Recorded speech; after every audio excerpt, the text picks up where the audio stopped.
Hello दोस्तों, स्वागत है आप सबका हमारे इस यूट्यूब चैनल में। तो आज हम पढ़ेंगे बीए की फर्स्ट ईयर क्लास का थर्ड चैप्टर का सेकंड पार्ट। फर्स्ट पार्ट में हमने डिस्कस किया था कि राज्य के आवश्यक तत्व चार प्रकार के होते हैं, जिसमें हमने जनसंख्या के बारे में डिस्कस कर लिया था। आज हम करेंगे बाकी तीन तत्वों के बारे में डिस्कस करेंगे, जिसमें हम निश्चित क्षेत्र, सरकार और प्रभुसत्ता के बारे में पढ़ेंगे। तो चलिए वीडियो को शुरू करते हैं। तो सबसे पहले निश्चित क्षेत्र के बारे में पढ़ते हैं। तो निश्चित क्षेत्र राज्य का जरूरी तत्व है। मनुष्यों का समूह जब तक स्थायी रूप से निश्चित क्षेत्र पर बस नहीं जाता, राज्य अस्तित्व में नहीं आता। तो दोस्तों, जब अब निश्चित क्षेत्र राज्य का एक जरूरी तत्व है, और जब तक मनुष्य किसी निश्चित क्षेत्र को चुनकर वहां रहने नहीं लगते, तब तक एक राज्य अस्तित्व में नहीं आता। जैसे कि आपको एग्जाम्पल के लिए बताते हैं, यहूदी 1948 से पहले यहूदी जो थे वह घूमा करते थे, घुमक्कड़ थे, इधर उधर घूम घूम कर रहा करते थे।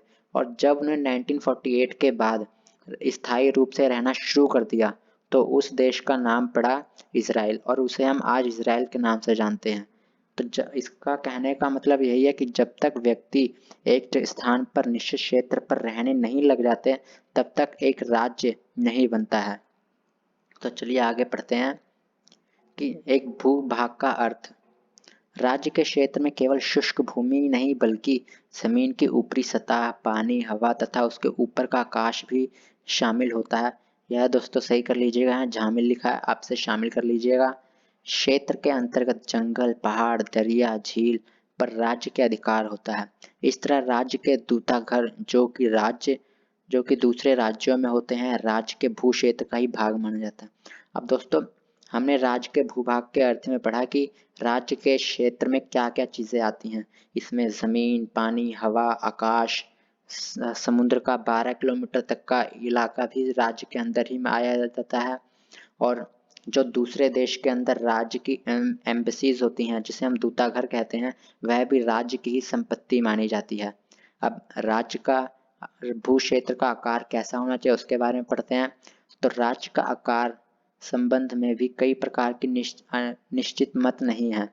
पुराने समय में राज्य आकार छोटे होते थे। प्लेटो, रूसो, अरस्तु आदि विद्वान छोटे आकार वाले राज्यों का समर्थन करते हैं। परंतु परिवहन अच्छे होने के कारण आज राज्यों का आकार काफी बड़ा भी होता है, और राज्यों के आकार बड़े होने के कारण राज्य में प्राकृतिक साधन भी अधिक होते हैं, और इसीलिए आज बड़े राज्यों को अच्छा माना जाता है।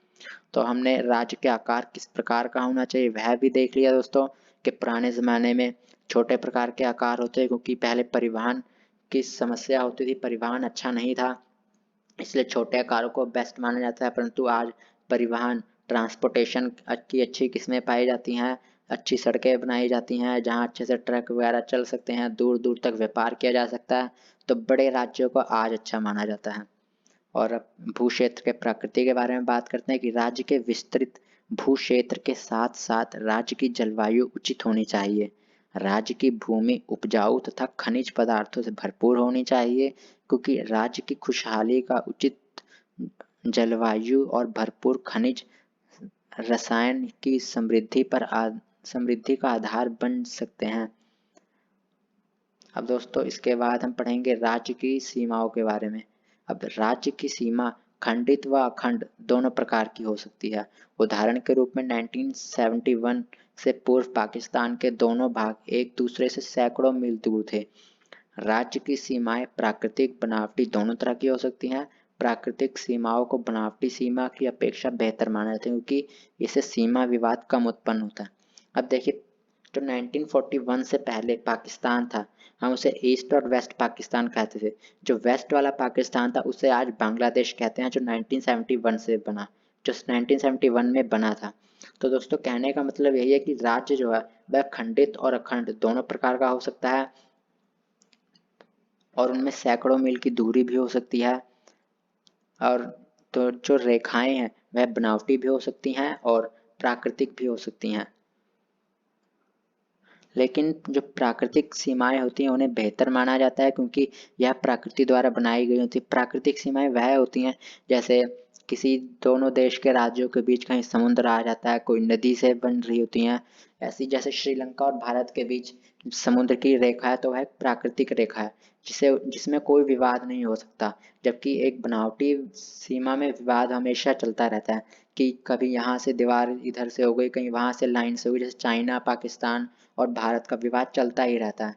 क्योंकि यहाँ पे कोई प्राकृतिक सीमा नहीं है, यह बनावटी रेखा बनाई गई है जिससे राज्यों का बंटवारा किया गया है। तो अब राज्य के तीसरे प्रमुख तत्व के बारे में पढ़ते हैं, सरकार के। तो राज्य सरकार का तीसरा महत्वपूर्ण तत्व है। सरकार राज्य में रहने वाले लोगों को संगठित करती है और राज्य की इच्छा प्रकट करती है और उसे लागू करती है। सरकार का अंग। प्रत्येक सरकार के 3 अंग होते हैं, विधानपालिका, कार्यपालिका और न्यायपालिका। विधानपालिका लोगों की इच्छा अनुसार कानून बनाती है और राज्य के धन पर नियंत्रण रखती है। कार्यपालिका कानून को लागू करती है और राज्य प्रबंध चलाती है। और न्यायपालिका कानून की व्याख्या करती है और विवादों से निपटारा करती है। देखिए दोस्तों, सरकार राज्य का एक समूह होता है जो राज्य की इच्छाओं को व्यक्त करता है और राज्य को चलाता है। राज्य के 3 प्रकार के अंग होते हैं, जैसे विधानपालिका, कार्यपालिका, न्यायपालिका। विधानपालिका लोगों की इच्छा अनुसार कानून बनाती है और कार्यपालिका उन कानूनों को लागू करती है और न्यायपालिका उन कानूनों का उल्लंघन करने वालों को सजा देती है। तो यह सरकार के अंग होते हैं और उनके कार्य होते हैं। अब सरकार का रूप किस प्रकार का है वह देखते हैं। सरकार के कई प्रकार के रूप होते हैं, जैसे राजतंत्र, कुलीन तंत्र और लोकतंत्र। भारत की किस्म सरकार तथा आवश्यकता अनुसार बदलती रहती है। जैसे पाकिस्तान में पहले सैनिक तानाशाही थी, परंतु आज वहाँ सीमित लोकतंत्र है। सरकार की किस्म का राज्य पर कोई प्रभाव नहीं पड़ता, क्योंकि सरकार तो बदलती रहती है। सरकार का काम तो राज्य का प्रशासन चलाना होता है। तो देखिए, राज्य का रूप किसी भी प्रकार का हो सकता है और राज्य का रूप तो समय के साथ बदलता ही रहता है। जैसे हमने पाकिस्तान के बारे में पढ़ा, तो राज्य का रूप चाहे जो हो, उसका राज्य के ऊपर कोई प्रभाव नहीं पड़ता। वहाँ बस यह होता है कि कोई जो भी रूप हो वह निष्पक्ष रूप से अगर राज्य का कार्य करे तो राज्य का कल्याण ही होता है। जैसे राजतंत्र में भी अगर राजा अच्छे से कार्य करता है तो राज्य का कल्याण होता है, और लोकतंत्र में भी अगर कोई अच्छे से कार्य नहीं करता है, घोटाला करता है, तो वह सरकार भी बेकार ही होती है, उससे राज्य का कल्याण नहीं ही होता है। तो कहने का तात्पर्य यही है कि सरकार का रूप चाहे जो हो, बस अगर निष्पक्षता से कार्य किया जाता है तो राज्य की भलाई ही होती है उस रूप में। तो अब राज्य के चौथे तत्व के बारे में पढ़ते हैं, प्रभुसत्ता। तो प्रभुसत्ता राज्य का चौथा महत्वपूर्ण तत्व है। प्रभुसत्ता राज्य की सर्वोच्च शक्ति होती है जो राज्य को सर्वोच्च और शक्तिमान बनाती है। इस शक्ति के प्रयोग द्वारा ही राज्य व्यक्तियों की संस्थाओं से अपने आदेशों का पालन करवाता है, परंतु खुद किसी भी आदेशों को मानने के लिए बाध्य नहीं होता। प्रभुसत्ता क्या होती है? प्रभुसत्ता राज्य की एक शक्ति होती है जो अपने आदेशों का लोगों से पालन करवाती है और खुद उनके आदेशों को नहीं मानने के लिए बाध्य नहीं होती, और जो राज्य के आदेशों का पालन नहीं करती तो वह अपनी इस प्रभुसत्ता की शक्ति का प्रयोग करके उन लोगों को सजा भी दे सकती है। और प्रभुसत्ता 2 प्रकार की होती है, जैसे आंतरिक प्रभुसत्ता और बाहरी प्रभुसत्ता। आंतरिक प्रभुसत्ता का अर्थ है कि राज्य की सर्वोच्च शक्ति जो राज्य की सीमाओं के अंदर रहने वाले हर व्यक्ति तथा हर संगठन पर लागू होती है।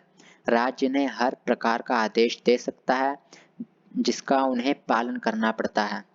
और बाहरी प्रभुसत्ता का अर्थ है कि राज्य किसी अन्य राज्य अथवा किसी दूसरी बाहरी शक्ति के अधीन नहीं है और कोई भी दूसरा राज्य उसके आंतरिक मामलों में हस्तक्षेप नहीं करता है। राज्य बाहरी शक्ति से स्वतंत्र है।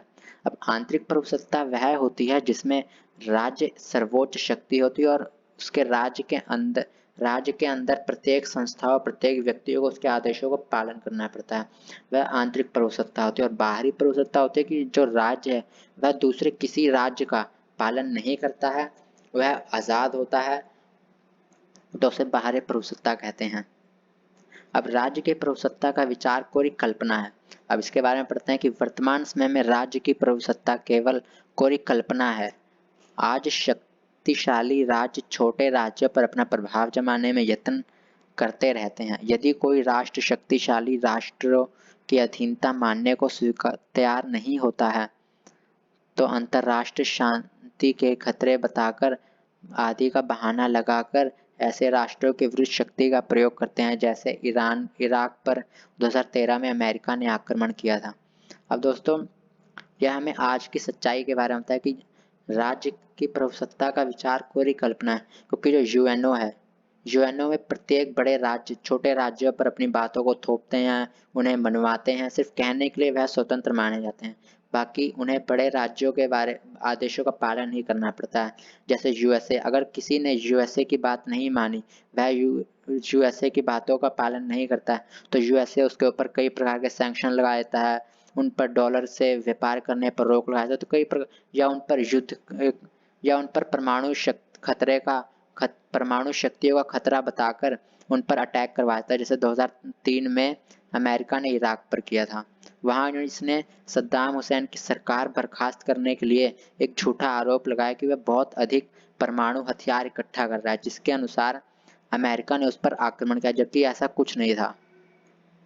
अब देखते हैं कि इनमें से क्या निम्नलिखित राज्य है। अब हमने पिछले वीडियो में डिस्कस किया था कि राज्य होता क्या है, उसके तत्व होते हैं और किस प्रकार एक राज्य को हम राज्य मानते हैं। तो अगर आपने वो वीडियो नहीं देखी है तो उसे ज़रूर देखिएगा। तो देखिए, जैसे पंजाब हरियाणा, क्या पंजाब हरियाणा को राज्य के नाम से पुकारा जाता है? आम लोगों के प्रयोग से ही नहीं बल्कि सरकार पत्रों में भी उन्हें राज्य कहा जाता है। इनके पास अपना निश्चित क्षेत्र, जनसंख्या तो है परंतु प्रभुसत्ता नहीं है। अंत यह एक संघीय इकाई है, राज्य नहीं। अब पंजाब हरियाणा को हम एक राज्य नहीं मान सकते हैं, क्योंकि यह राज्य नहीं है, यह एक संघीय इकाई है, क्योंकि इनके पास अपना निश्चित क्षेत्र है, जनसंख्या है, पर इनके पास अपनी प्रभुसत्ता नहीं है। और जब तक इनके पास अपनी प्रभुसत्ता मतलब अपनी शक्ति, यह बिना किसी शक्ति के नियंत्रण से अपना शासन चला रहे हैं, पर ऐसा नहीं, यह केंद्र के नियंत्रण से कार्य करते हैं। इसका मतलब कि इनके पास प्रभुसत्ता नहीं है। तो जब तक इनके पास प्रभुसत्ता नहीं आती तब तक यह एक संघीय इकाई है, एक राज्य नहीं है। अब संयुक्त राष्ट्र विश्व में शांति स्थापना करने के लिए अस्तित्व में आया है। इससे राज्य मानना एक भूल है, क्योंकि इसके पास अपना राज्य नहीं है और ना ही इसके पास प्रभुसत्ता है। अब संयुक्त राष्ट्र यह शांति स्थापना के लिए अस्तित्व में आया और यह विभिन्न राज्यों का एक संगठन है। यह कोई राज्य नहीं और ना ही इसके पास अपना राज्य है और ना ही कोई इसके पास प्रभुसत्ता है, तो इसे भी हम एक राज्य नहीं मान सकते। जबकि बांग्लादेश 1971 के बाद बांग्लादेश अस्तित्व में आया। आज इसके पास वह सभी तत्व हैं जो एक राज्य के अस्तित्व के लिए आवश्यक हैं। अंत यह एक राष्ट्र। अब बांग्लादेश 1971 के बाद यह पाकिस्तान से अलग होकर एक अलग राष्ट्र बना। इसके पास अपनी जनसंख्या, अपना एक निश्चित क्षेत्र है और अपनी एक सरकार है और इसके पास एक प्रभुसत्ता है, जहां यह बिना किसी देश के नियंत्रण से अपना नियंत्रण चला सकता है, अपना देश चला सकता है। तो इसका प्रभुसत्ता है, इसलिए हम इसे एक राज्य मानेंगे। तो दोस्तों यहाँ पर हमारी आज की वीडियो खत्म होती है। अगली वीडियो हम डिस्कस करेंगे कि राज्य का समाज के साथ क्या संबंध है। तो प्लीज़ चैनल को लाइक और सब्सक्राइब ज़रूर कीजिएगा। थैंक यू, धन्यवाद।